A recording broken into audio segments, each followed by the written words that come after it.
예, 안녕하세요. 반갑습니다.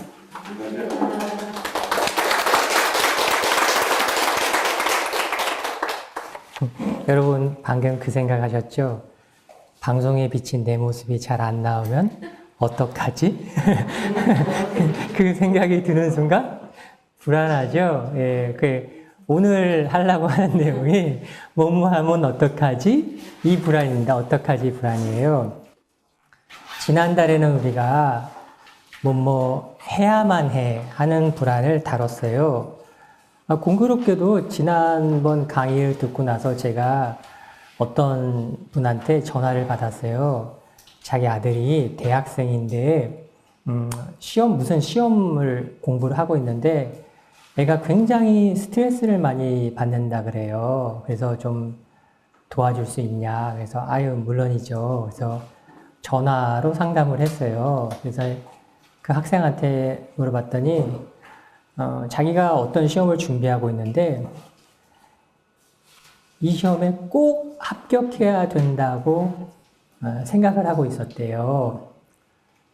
근데 그게 처음에는 되게 그 생각이 도움이 돼갖고 공부를 무지 열심히 했대요. 아침 7시에 도서관에 가서 밤 10시까지 공부를 하는데 좀 시간이 지나니까 어떤 생각이 떠올랐겠어요? 시험에 합격하지 못하면 어떡하지? 그러니까 꼭 합격해야만 하는데 합격하지 못하면 어떡하지? 이 생각이 들어서 불안해서 공부가 잘 안 된다고 하더라고요.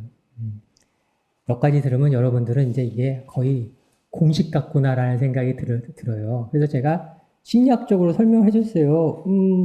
뭐뭐 해야만 해 하면은 뭐뭐가 그럼 안 되면 어떡하지라는 생각이 자연스럽게 들어서 사람은 불안해지게 돼 있다라고 설명을 해줬어요. 그럼 어떻게 하면 돼요? 시험에 꼭 합격해야만 돼 라는 생각을 잠깐 내려놓고 그냥 열심히 해. 그랬더니 한 10분 있다가 불안하지 않네요? 그래서 무엇을 반드시 해야만 해 라는 생각은 거의 자동적으로 그러면 내가 뭐를 해야만 되는 게 안 되면 어떡하지 라는 생각을 일으키고 불안을 일으킨다는 그 메커니즘을 우리가 설명을 해주면 사람들이 그래서 내가 불안했구나 라는 것을 알게 되는 거죠.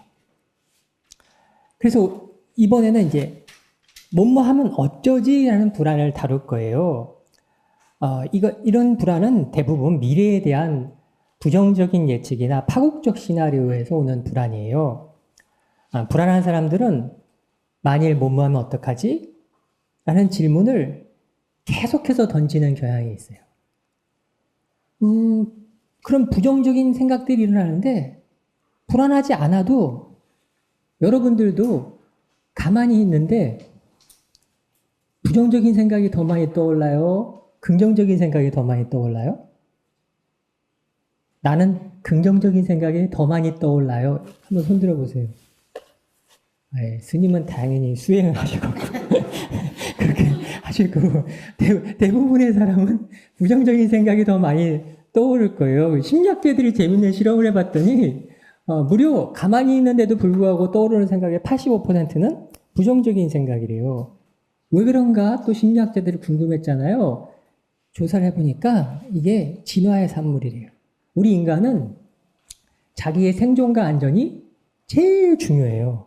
그래서 어떤 생각이 일어나면 항상 생존과 안전과 관련된 위험, 리스크를 먼저 생각하도록 진화했다는 거예요.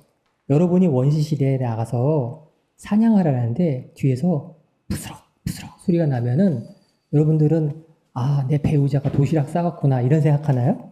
네? 그럴 리가 없죠. 제가 얼마 전에 동물원 가서 미어캣이라는 게 있는데 동물원 안이 그렇게 천적이 없으니까 다 그냥 하늘에다 배를 드러내놓고 이렇게 그냥 누워서 다 낮잠 자고 있더라고요. 근데 제가 장난기가 발동해서 뱀 소리 슉 했더니 모두 그냥 구멍 속으로 들어가더라고요. 그래서 우리 모든 생물은 안전이나 그 생존이 제일 중요하니까 그렇게 위험을 먼저 생각하게 돼 있다는 거죠. 여러분들도 현대인이지만 여러분들이 이렇게 어디 가는데 뒤에서 두 사람이 여러분 뒤에서 쑥덕쑥덕 대면은 아, 쟤들이 내 칭찬하는구나. 이런 생각이 드나요? 그러니까 나한테 부정적인 생각이 드는 거는 굉장히 자연스럽다. 근데 문제는 그 생각에 끌려가거나 빠져버리면은 이것이 계속 반복되는 거예요. 저도 명상을 할 때 제일 먼저 드는 생각은 뭐뭐 하면 어쩌지라는 불안이에요. 지금도 가끔씩 저는 이제 그 코칭이나 상담을 하는데 고객들이 모두 다 끊어져 갖고 나는 수입이 하나도 없어지면 어떡하지? 이런 생각이 들 때가 있어요. 저도 명상을 한 지가 20년이 훨씬 넘었는데도 이런 불안이 일어나요. 근데 뭐가 다르냐? 알아차리고 지켜보는 게 굉장히 빠르다 뿐이지 불안 자체가 안 오는 건 아니죠. 그래서 불안한 사람들은 만일 뭐뭐 하면 어떡하지? 이런 질문과 대답을 반복하는 연쇄적인 그런 사고 속에서 점점 더 부정적인 결과를 예상하게 되는데 이를 파국화라고 그래요. 파국화. 우리 많이 들어봤죠? 뭐 드라마에서도 파국을 맞잖아요. 영어로는 catastrophe 그래갖고 catastrophizing이라고 하는데 어떤 경험을 하든지 자기 자신, 환경에 대해서 항상 최악을 생각하고 언제든지 이게 다시 일어날 수 있다고 보고요. 위협적인 측면을 과대평가하고 자기가 고통을 극복할 수 있는 자신의 능력을 과소평가하는 거예요. 교재 32쪽을 한번 볼게요. 32쪽에 맨 아래 주석 8이 있잖아요. 그죠? 그거 같이 한번 소리 내서 한번 읽어볼게요. 자, 시작. 파국적 사고란 혹시 나에게 그런 일이 일어나면 끔찍할 것이라는 생각을 말한다. 만약 그런 일이 일어나면 버틸 수가 없고 만일 그렇다면 난 죽을 거야. 만일 그렇다면 난 자격이 없어. 이렇게 만약 무슨 일이 일어나면 어쩌지? 하고 불안해하는 것을 말한다. 최악의 상황을 미리 예측하면서 불안해하는 것이다. 자, 그렇죠. 자, 저 앞에 그 PPT 화면에 불안 대화가 있어요. 그냥 이거는 역할 연기니까 요 앞에 앉아 계신 남성분께서 남편의 역할을 하는 거고 옆에 선생님이 아내의 역할을 하는데 그냥 한번 읽어볼게요. 자, 첫 번째 남편분이 한번 읽어볼게요. 약간 크게 읽어봐 주세요. 최근에 배가 많이 아파서 이번 건강검진 결과가 걱정이야. 아내분? 별일 없을 거야. 결과가 나오면 그걸 보고서 어떻게 할지 결정하자. 그렇죠. 네, 그때 아내분이 어떤 느낌이 드는지 한번 느껴봐요. 네, 그 다음에 그 밑에 최근에 배가 많이 아파서 이번 건강검진 결과가 걱정이야. 부모님도 대장암으로 돌아가셨는데 혹시 대장암이면 어쩌지? 오케이. 앞에 대화랑 뒤에 대화랑 느낌이 내가 어떻게 달라요? 뒤에는 좀 더 불안감이 들죠. 예. 근데 생각이 거기서 멈추지 않아요. 대부분 그런 생각은 꼬리를 물죠. 우리가 이게 생각이 증폭이 되는 거예요. 대장암이면 어쩌지 해서 끝나는 게 아니라 혹시 남편이 죽으면 어떡하지? 혹시 남편이 죽으면 나 혼자 이 힘든 세상을 어떻게 살지? 애들은 어떻게 하지? 이러면서 계속 불안이 증폭돼요.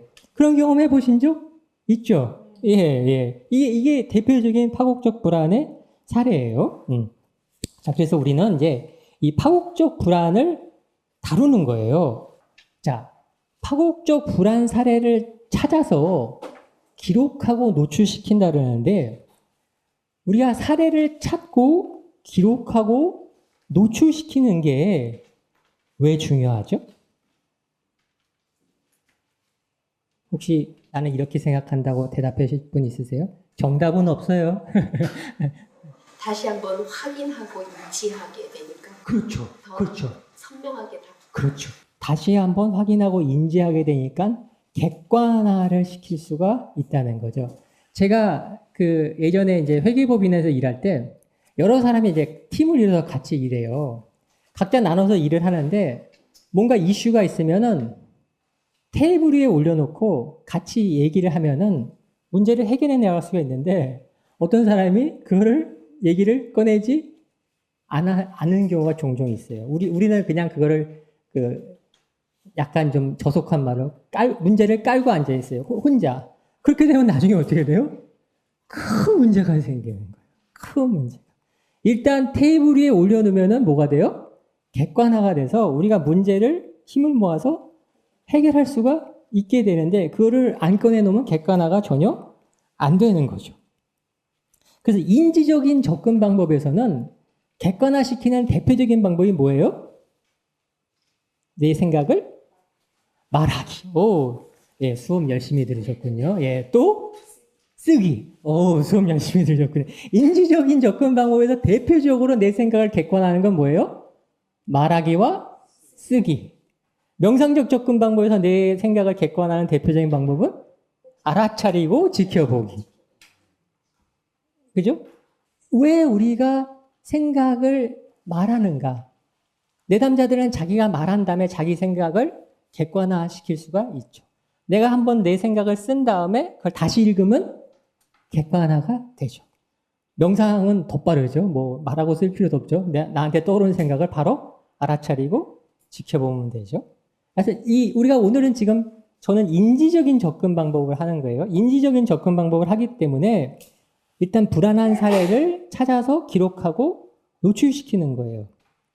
자, 그러니까 여러분들도 34쪽에 나와 있는 앞에 불안 체크리스트에서 해당되는 사례나 일상에서 뭐 내가 불안을 뭐뭐 하면 어쩌지 하는 파국적 불안을 느꼈던 거를 세 가지를 한 찾아보는 거예요. 뭐 예를 들면 있죠. 암에 걸리면 어쩌지? 아이가 늦게 들어오면 어쩌지? 뭐 저도 늘 했는데요. 건강 검진할 때 뭐 하나 암 나오면 어쩌지? 저는 이거 되게 많이 경험했어요. 제가 임원 생활하면서 임원이 임시직원의 약자거든요. 임원은 항상 잘리면 어쩌지? 이거는 뭐 매일 드는 생각이었고요. 가슴이 이렇게 갑자기 이렇게 아픈 때가 있잖아요. 그러니까 쥐어짜는 듯한. 그럴 때 혹시 이거 심장마비면 어쩌지? 우리 그런 생각들이 굉장히 많잖아요. 그래서 여러분들도 뭐뭐 하면 어쩌지라는 그 사례를 한 3가지 정도만 일단 그 34쪽에 한번 적어보세요. 지금.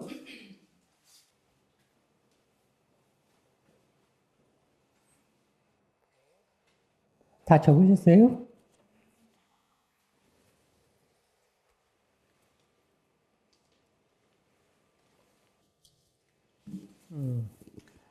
자, 다 적으셨으면 3가지 중에 그냥 내가 제일 불안을 느꼈던 거 한 가지만 한번 얘기해 보죠. 우리 선생님은 어떤 때 내가 불안을 느꼈어요? 뭐 사람들이 나를 미워하거나 무시하면 어쩌지? 뭐 이런 생각을 가끔씩 하곤 합니다. 사람들이 나를 미워하거나 무시하면 어쩌지? 오케이. 우리 앞에 계신 선생님은 어떤 때 불안을 느끼셨어요? 저는 어쩌지 하고 하는 불안이 너무 많은데요. 요즘에는 둘째가 중학교 3학년인데 맨날 게임만 해요. 그래서 고등학교를 가야 되는데 뭐 좋은 데를 못 가면 어쩌나 맨날 걱정하죠. 엄마들 하여튼 우리 애가 좋은데 못 가면 어쩌지 이거 엄청나게 공감이 되는 어쩌지 불안이잖아요. 오케이. 자, 그 다음에 이제 35쪽에 가서 그 불안 사례를 이제 점검하는 거예요. 이게 이제 인지적인 접근 방법의 순서예요. 아까 첫 번째는 노출시키는 거죠. 찾아서 적으면 객관화가 되잖아요. 그 다음에 그걸 가지고 이제 합리적인지 아닌지를 점검해 보는데 점검하는 순서는 ABC 분석을 하는 거예요. ABC 분석은 지난달에도 우리 같이 했잖아요. 그죠? 첫 번째는 외적인 뭐가 있어요? 자극이 있고 그것 때문에 뭐가 생겨요? 생각이 생기면 아주 꼭 따라오는 게 있죠. 뭐예요? 감정. 여기서는 불안이죠. 그 감정에 따라서 우리는 행동을 하잖아요.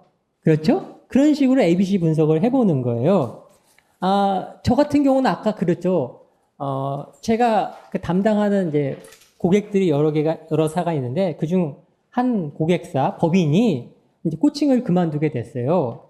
그랬더니 갑자기 저한테 드는 생각이, 다른 고객도 모두 그만둬서 수입이 없어지면 어떡하지? 라는 생각이 일어났고, 자동적으로 감정은 불안해지죠. 그래서 어떤 행동을 했냐면은, 이제 불안해지니까, 대체적인 고객을 개발하면 되는데, 가능성이 별로 없을 것 같은 그런 고객한테도 개발하기 위해서 막 시간을 쓰는 거예요. 불합리한 행동을 하는 거예요. 그래서 여러분들도 ABC 분석을 하는데, 그거 하기 전에 우리 ABC 분석을 좀 생생하게 하기 위해서 한번 불안했던 사례를 한번 떠올려 볼게요. 자, 펜을 놓고 잠깐 한번 눈을 감아봐요. 눈을 감고, 자, 최근에 뭐뭐 하면 어쩌지? 라고 불안했던 상황, 그 상황을 한번 떠올려 봐요. 자, 그 상황에서 제일 불안했던 장면을 영상으로 한번 만들어 봐요. 자, 그 영상을 선명하게 떠올려 봐요. 자, 그랬더니 어떤 감정이 느껴져요? 불안이죠? 그죠? 그 불안은 어떤 생각 때문에 불안이 일어났어요?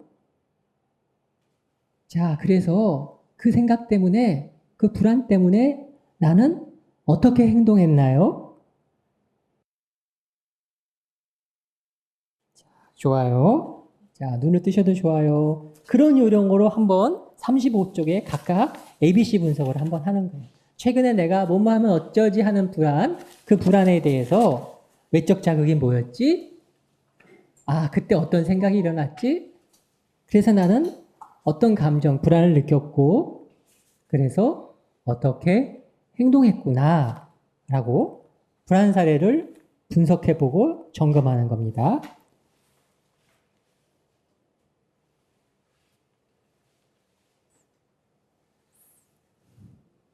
다 하셨어요? 자, 이번에는 간단한 자기 사례. 외적 자극이 이거였고, 그때 이런 생각이 일어나서 불안을 느꼈고, 나는 그래서 이런 행동을 했다는 걸 간단하게 한 분씩 한번 사례를 한번 발표해 볼게요. 우리 앞에 계신 분부터. 자, 한번, 예. 저요? 예. 저 강의를 5분 스피치를 맡게 되었는데 그거를 맡게 되는 순간 이게 말 한마디 못하고 망치면 어쩌지? 라는 불안감이 엄습해 오면서 바쁜 가운데 이제 준비를 해야 되니까 그래서 심장이 막 벌떡벌떡 뛰고 갑자기 집중이 되지 않고 잠이 오질 않더라고요. 그래서 근데 잠을 못 자면은 더 이게 집중력이 떨어지더라고요. 그래서 집중력을 갖기 위해서 모르겠다. 그냥 오늘은 자자. 그리고 잠을 자고 났더니 정신이 맑아져서 그 다음날 아침에 피리릭 그게 조금 편안한 마음이 되어서 그게 정리를 좀 했어요. 근데 이제 그거를 준비 자료를 조금 잘 하고 가니까 마음이 편안해지더라고요. 그래서 일단 가서 그래 일단 해보자 하고 했는데 5분 스피치가 너무 반응이 좋아서 20분으로 늘어났어요. 그래서 잘 맞춰서 안도에 하고 왔다는 생각이 납니다. 예. 예, 고맙습니다. 예. 저는 하여튼 급 공감했습니다. 뭔가 강의를 해야 되는데 잘못하면 어쩌지? 왜 사람 엄청나게 불안하게 만들죠? 그러면서 잠이 안 온다. 예, 이거 아주 대표적인 행동들인데 우리 그 뒤에 계신 선생님은 어땠는지 한번 공유해 주실 수 있으세요? 시각적인 자극은 제 책상 위에 테이블 달력이 있는데 매일 그 달력을 보면서 제가 진행하는 행사가 있는데 그 시각적 자극이 갑자기 몰려오는 거예요.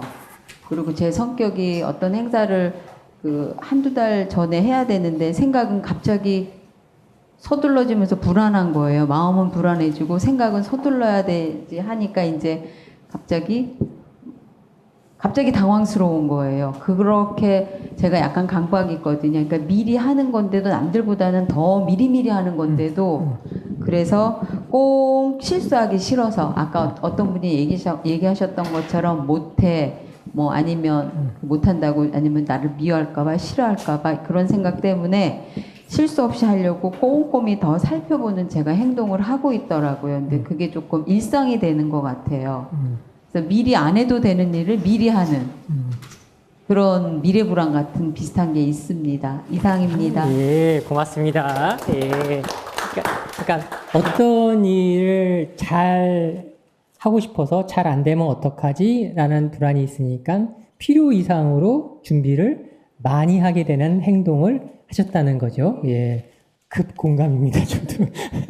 자, 우리 뒤에 옆에 계신 분 한번 사례를 부탁드릴게요. 예.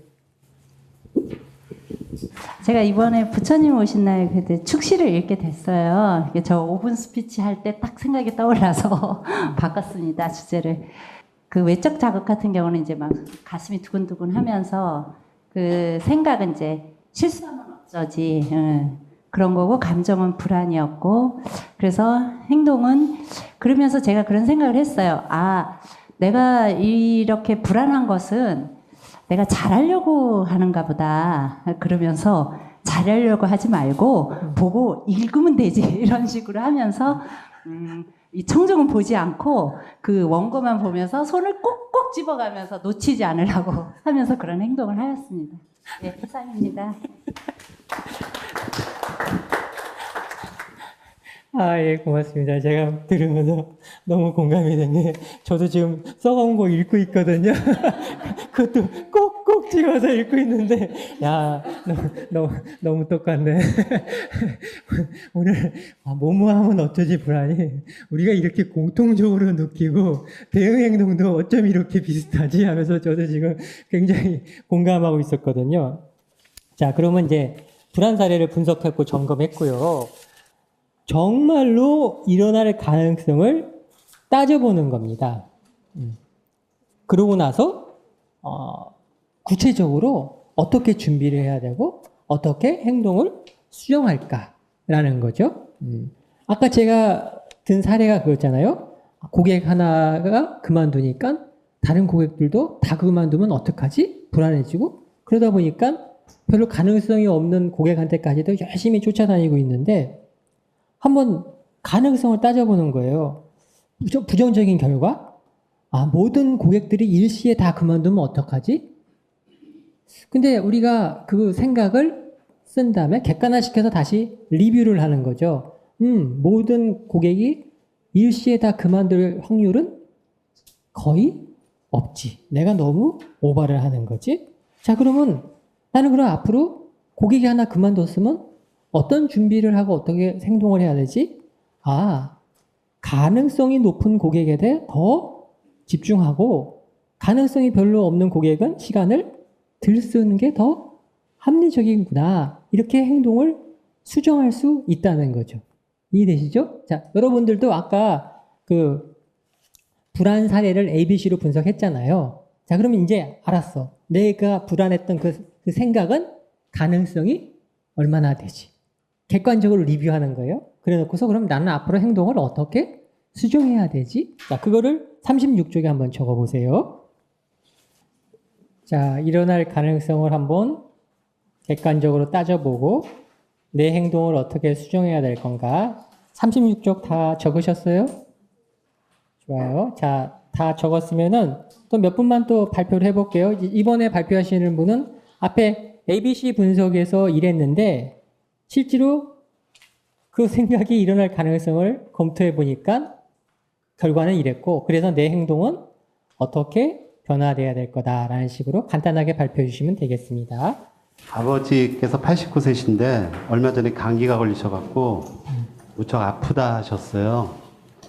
근데 이제 아침에 일어나시지도 않고 그래서 이제 걱정이 됐는데 돌아가시면 어쩌지? 그런 생각이 들었고 감정은 불안했었고 지금은 이제 아버지가 감기도 다 나으시고 연세가 많아도 15,000보씩 매일 걸으시고 건강해지셨어요. 그리고 불안에 대한 구체적인 대안으로서는 돌아가시면 어머니 장례식 잘 듯이 잘해드리면 되지. 그런 생각했고, 살아 계시는 동안 좀 더 잘해드리고 잘 보살펴 드려야 되겠다. 그리고 오늘 이 순간들 행복하게 같이 잘 살아야 되겠다. 그런 생각했습니다. 아이고. 아이고. 예. 예. 굉장히 사례들이 이렇게 가슴에 와닿는 사례네요. 특히 저는 또 찡한 게, 나도 하루에 15,000번 못 걷는데, 대단하시다. 건강관리 굉장히 잘하시고 장수하시겠네요. 굉장히 공감이 되는 사례죠. 예. 우리 그 옆에 계신 우리 선생님도 한번 사례 한번 부탁드릴게요. 예. 저희 친정어머니가 94살이신데요. 갑자기 이제 구토가 나고 배가 아프다고 그러셔서 병원에 갔는데 이제 너무 고령이시다 보니까 복벽에 이렇게 구멍이 나서 탈장이 됐어요. 근데 이제 수술을 하기에는 너무 고령이시라서 근데 의사가 이거는 뭐 그냥 놔둬도 안 되고 뭐 수술 도중에 돌아가실 수도 있고 이거는 어떻게 할 수가 없는 상황이니까 저보고 선택을 하라는 거예요. 그래서 거기다가 사인을 하라고 그러고 막 그러는데 심폐소생을 할 수도 없고 왜냐하면 갈비뼈가 부러질 수 있으니까 그런 상황에서 또 마취과 의사가 이 마취에서 안 깨어나시면 여기에 그 기도 삽관한 거를 못 빼면 인위적으로 그 산소를 공급해야 하는 것을 뺄 수가 없다. 거의 식물인간처럼 그냥 계속 있어야 한다고 그러면서 그때 제가 이게 어떻게 해야 될지 너무너무 불안했거든요. 판단이 안 섰어요. 그래서 제가 막 이렇게 호흡 명상도 해보고 막 그랬는데 이게 안 되더라고요. 근데 어차피 이거는 나중에는 제가 제 스스로 마음을 먹기를 이거는 뭐 그냥 놔두면 장이 부패해서 돌아가시고 예, 수술 도중에 뭐 잘못되면 돌아가시고 이런 상황이니까 이거는 어떻게 할 수가 없다. 그냥 운명에 맡길 수밖에 없고 나는 여기서 사인을 할 수밖에 없는 상황이라는 것을 제가 냉철하게 냉정함이 돌아오더라고요. 냉정하게 판단을 하면서 제가 거기다 사인하고 그럼 수술을 하겠습니다. 이렇게 했던 기억이 나고 지금도 그 당시를 떠오르면 굉장히 막 불안감이 있고 막 거의 공황 상태처럼 이렇게 느낌이 와요. 저 사례가 제가 굉장히 지금 저한테 많이 다가온 이유는 그랬잖아요. 지금 수술을 해야 할지, 수술을 말해야 안 해야 될지, 하게 되면 혹시 어떻게 되면 어떡하지? 하면서 불안이 됐잖아요. 그럴 때 내가 호흡 명상에 명상을 해봤더니 진정도 안 되고 뭔가는 판단을 해야겠다라고 말씀하셨잖아요. 사실 지금 하는 게 인지적 접근 방법이고 다음 시간에 하는 게 명상적 접근 방법이잖아요. 저는 개인적으로는 불안을 다스리는 제일 좋은 방법은 2가지 방법을 다 하는 거라고 생각돼요. 어떤 경우에는 뭔가를 액션을 해야 될 때 급할 때 불안할 때 내가 그 생각을 한번 리뷰해 보는 것도 굉장히 효과가 있는 경우가 많거든요. 그래서 인지적인 접근과 명상적인 접근, 물론 명상을 하면서도 이게 많이 하신 분들은 동시에 되는데 우리가 같이 쓰는 게 굉장히 효과적일 수 있다. 사실은 그게 제가 마지막에 여러분에게 드릴 생각이었는데 사례에서도 나오니까요. 그래서 이 인지적인 접근 방법, 그다음에 명상적인 접근 방법을 같이 쓰면은 굉장히 효과적일 수 있다. 자, 한 분만 더 한번 사례를 들어볼게요. 우리 선생님 혹시 사례 좀 해주시겠어요? 너무 가벼운 거라 가지고. 괜찮아요. 그 방송에 내 얼굴이 나오면 어떡하지? 이렇게 저는 방송 찍는지 모르고 왔는데 내 얼굴이 나오면 어떡하지? 이 생각이 많이 들더라고요. 그래서 나름대로 정말로 일어날 가능성을 따져보니까 가능성이 꽤 높다는 생각이 들어서 어떻게 해야 될까? 끝나고 나서 좀 내 얼굴 좀 적게 나오게 해달라고 요청을 드려야겠다 이렇게 생각을 했습니다. 방송에 내 얼굴이 나오면 어떻게 되나요? 그냥 뭔가 뭐라 해야 될까? 괜히 뭐 오해를 살 수도 있을 것 같고 그냥 뭐 이렇게 수업을 들으러 왔는데 예. 그냥 뭔가 좀 설명해야 될 그런 어떤 경우 상황 그런 상황이 조금 부담스러울 것 같아요. 그냥 저는 편한 마음으로 이렇게 왔는데 막 남들한테 뭐 애써 이래저래 설명해야 된다는 게 좀 번거롭고 그래서 뭐 나는 그럴 생각이 전혀 없었지만 내 의도와 상관없이 누군가 오해를 했어요. 오해를 해서 나는 번거롭지만 설명을 해줄 수밖에 없거든요.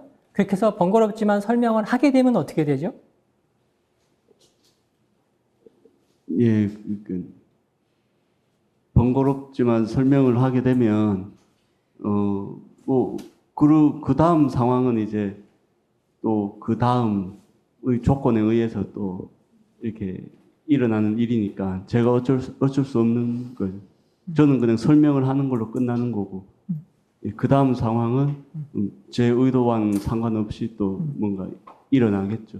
오케이. 예. 지금 방송에 내 얼굴이 나오면 어떡하지 불안이 지금은 어떻게 느껴지세요? 갈수록 많이 잡히는데 큰일. 내 얼굴이 시간이 지날수록 많이 잡힌다. 오케이.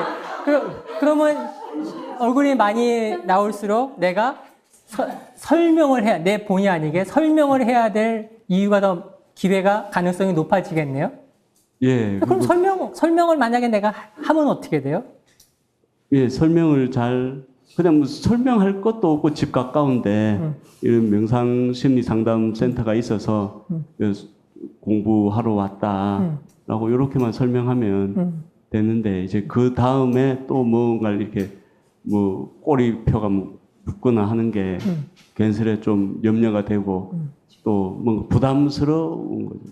그렇죠. 예. 그렇게 해서 꼬리표가 붙어서 나한테 또 뭔가를 질문하면 내가 설명을 하면 어떻게 되죠?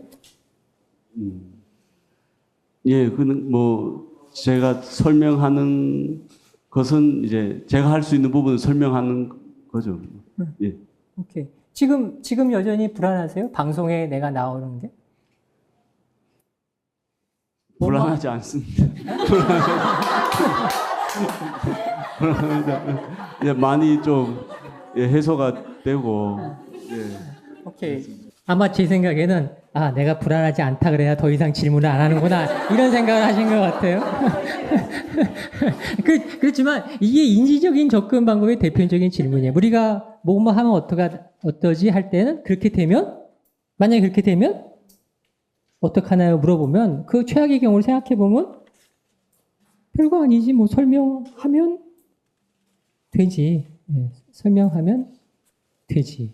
예, 방송에 나오면 어떡하지? 제가 재능봉사를 탈북자들을 하는데 그분들은 진짜 남한에 온 게 그 북한 가족들이 남아있기 때문에 큰일 나요. 그래서 뭐 사진 찍을 때도 다 모자이크 처리하고 다 그러거든요. 근데 뭐 우리 여기서는 뭐 그냥 설명 좀 하면 되는 거 아니에요? 괜찮으세요? 예. 오케이, 좋아요. 예. 그러면 이제 우리가 불안에 대해서 인지적인 접근을 해봤어요. 인지적인 접근은 뭐냐면 일단은 불안한 생각을 노출시키고 말을 하든지 적든지 해서 노출시키는 거예요. 그래서 객관화시킨 다음에 그거를 한번 따져보는 거예요. 무슨 생각 때문에 내가 감정이 일어나서 이런 행동을 했을까? 보니까 그 생각이 합리적인가? 진짜 일어날 가능성이 많은가? 따져보고 나서 그게 그렇게 생각보다 많지 않네. 그렇다면 내 행동은 어떻게 수정하면 좋을까? 이런 식으로 뭐뭐 하면 어쩌지에 대한 불안에 대응할 수 있다는 거죠. 사실은 뭐뭐 하면 어쩌지? 이 불안은 우리가 삶 속에서 너무나 많이 접하는 사례이기 때문에 이 불안에 대해서 아주 대표적인 인지적인 접근 방법을 통해서 우리가 잘 대응할 수 있다는 거죠. 물론 여기 우리 다음 시간에 인경 스님께서 하실 명상적 접근 방법과 같이 한다면은 훨씬 효과적이겠죠. 예를 든다면은 불안한 거를 객관화시키는 방법이 읽거나 말하거나 쓰는 건데, 명상적 접근 방법은 알아차리는 거죠. 생각을 바로 알아차리고 지켜보고, 내 몸 느낌을, 불안에 따른 몸 느낌을 바로 알아차리고 지켜보고, 이런 것들이 훨씬 더 빠르지만 그 두 가지를 한꺼번에 혼합해서 쓰면은 굉장히 효과적일 거다라는 거죠. 자, 마지막으로 이 뭐뭐 하면 어쩌지라는 이 불안을 인지적 접근 방법으로 다뤘는데, 이걸 해보니까 이런 점이 어려웠다, 또는 이런 점이 쉬웠다, 또는 나는 이런 성찰이 일어났다, 이런 거에 대해서 간단하게 좀 나누기를 한번 해볼게요. 앞에 앉은 분이라 자꾸 마이크를 줘서 죄송하지만 나누기를 한번 해볼게요. 예. 나의 불안을 다시 상기시켜서 그 불안 속으로 들어가는 것이 조금 두렵고 좀 힘들죠. 네, 그러니까 객관화시켜서 쓴다는 것 자체가 다시 그 불안 속으로 들어가야 되는데, 그거를 꺼내놓고 하기가 그렇게 쉽지는 않더라고요. 그런 방법이 사실은 문제를 해결하고 이제 조금 더 이제 성장하고 이러는데 도움이 많이 된다는 건 알고 있는데, 그런 감정을 자꾸 회피하고 싶어 해요. 내 본능은. 그래서 그런 부분이 좀 힘들고, 그렇지만은 일단 객관화 시켜놓으면은 그 다음에는 굉장히 쉬워요. 그러니까 별거 아니었구나. 이런 불안은 괜히 내가 끌어다가 걱정을 하고 있는 거구나. 이런 생각을 하게 되죠. 네, 그러니까 이제 문제 해결에 좋은 방법인 것 같습니다. 예, 예, 고맙습니다. 예. 여러분들이 실제로 상담을 할 때 저 코멘트가 제일 많이 나오는 거죠. 일단은 노출하기가 싫죠. 그죠? 노출하기가 싫죠. 일단 노출시켜서 객관화가 되면은 다시 한번 리뷰할 수가 있는데, 그거 다시 보기가 싫죠. 예. 그래서 우리가 명상적 접근 방법에서 호흡 명상을 시키거나 이러면서 노출을 시키는 경우가 있는데, 사실은 이런 인지적 접근 방법으로도 노출이 된다면은 다시 한번 노출해서 한번 꺼내보는 거죠. 자, 우리 이 앞에 앉아 계신 우리 선생님도 한번 소감, 어떤 점이 쉬웠고 어려웠고. 예. 네. 뭐 가장 어려운 점을 만나거나 뭐 두렵거나 공포스러우면 일단 어려서부터 그런 거를 좀 피했던 뭐 그런 습관, 뭐 경험, 그런 것들 때문에 그런 느낌 자체가 이렇게 느껴지는 게 싫어서 그냥 생각을 안 해버리거나 그냥 외면했던 것 같습니다. 근데 뭐 이렇게 꺼내서 같이 어떤 부분이 좀 힘들고 뭐 공포스러웠는지 아니면 좀 불안했는지를 이렇게 쓴다는 것 자체가 좀 객관화 시킨다는 것 같아요. 그러다 보면 조금 그거를 더 주관적인 거에서 조금 더 이렇게 삼자 입장으로 바라보면서 그런 불안한 감정이 밑으로 약간 떨어지지 않나, 그런 생각을 했습니다. 네. 예, 고맙습니다. 예. 자, 우리가 뭐뭐 하면 어쩌지 하는 불안을 다뤘는데, 혹시 이거 인지적인 접근 방법을 하면서 강의를 들으면서 나는 이런 게 좀 궁금했어요 하시는 분 혹시 계세요? 이런 거 질문해 보고 싶어요. 불안감이 너무 강렬해서, 그러니까 뭐 영어로 말하면 오버웰밍 된다고 할까요? 그럴 경우에는 이게 잘 안 돌아가더라고요. 이게 이 생각이라는 게 이게 잘 안 돌아가거든요. 그래서 사고가 잘 이렇게 작동이 안 되는 걸 느끼거든요. 그럼 뭐라 그래요? brain is not working이 되는 거예요. 그렇게 하면은 거기서 그냥 완전히 멘붕이라고 하죠, 요즘. 그런 상태가 오는 걸 제가 한번 경험한 적이 있거든요. 이럴 때는 인지적 방법을 어떤 식으로 해야 될지 잘 모르겠어요. 감정이 너무. 인경 스님이 뒤에 수업이 없으면 저는 당연히 그럴 때는 명상적 접근 방법을 하면 됩니다라고 답하겠지만, 인지적 방법으로 어떻게 합니까? 라고 하는데요. 그런 경우가 아까 그 질문과 똑같습니다. 최악의 경우를 상정해서 질문하는 겁니다. 내가 오버햄이 너무 압도하는 그 불안을 느꼈을 때, 오케이, 그 불안이 돼서 최악의 경우는 뭐지? 하고 나한테 질문해 보는 거예요, 스스로. 오케이, 아까 아버님이 감기가 들으셔서 혹시 돌아가시면 어떡하지? 오케이, 그러면 그게 불안한 질문이 아니라 나한테 질문하는 거예요. 오케이, 그래서 만약에 돌아가시면, 최악의 경우 돌아가시면 어떻게 되나? 어머님 해드린 것처럼 잘 장례 치러 드리면 내가 자식된 도리지. 이렇게 답이 나온다고요. 제가 아까 사례된 그거죠. 학생도 그렇죠. 시험에 꼭 합격해야만 돼. 떨어지면 어떡하지? 제가 질문했어요. 야, 너 시험에 이번 떨어지면 어떡하냐? 했더니 다시 보면 되죠. 저 다시 보면 돼요. 그러니까 자기한테 질문해요. 자기한테. 최악의 경우를 상정해서 질문해요. 그럼 자기가 대답이 나오죠. 예. 저는 오늘 여러분들과 몸 하면 어쩌지 불안을 같이 공부했는데 여러분들이 발표해 주신 사례가 너무 공감이 되고 마치 제 얘기를 하는 것처럼 아주 너무 재밌었습니다. 1시간 동안 경청해 주시고 참여해 주셔서 고맙습니다.